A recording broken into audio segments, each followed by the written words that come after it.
ഭാഗ്യം തലയില് വീണത് രക്ഷയായി. വൈദ്യൻ എന്ത് പറഞ്ഞു?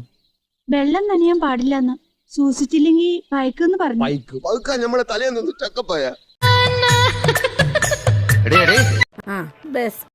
ചെല്ലപ്പൻ ചേട്ടാ ചായക്കടയിൽ എന്തുണ്ടു തിന്നാൻ, ഉച്ചക്കത്തെ ചോറും ചാറും ഉരുട്ടി. ഇതൊക്കെ എന്ത്?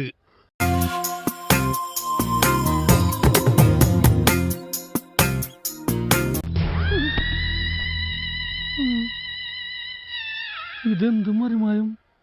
എനിക്ക് ഭ്രാന്തായി പോയതാണ്, അത് നാട്ടുകാർക്ക് മൊത്തം ഭ്രാന്തായ. ഇതാക്കാണ്ട് ദുബായ് പാപ്പിനോട് ഞാനിതാ എത്തിയിരിക്കുന്നു. അപ്പൊ മറ്റന്നാൾ തൊട്ട് അടിപൊളി ലൈവ് മ്യൂസിക്കും കച്ചനെ വീഴ്ത്തിണ്ടേ. ഇനി തമ്മില് കാണുമെന്ന് പറഞ്ഞപ്പോ ഇങ്ങനെയാവുമെന്ന് ഞാൻ കരുതിയില്ല. ഒന്നിച്ച് കൂടാം. അപ്പൊ അന്നത്തെ നമ്മുടെ സ്പെഷ്യൽ ഐറ്റംസ് ഒന്ന് നോക്കാം. നല്ല മുയൽ വരട്ടിയതുണ്ട്, അതുപോലെ ബോട്ടി ഫ്രൈ ഉണ്ട്.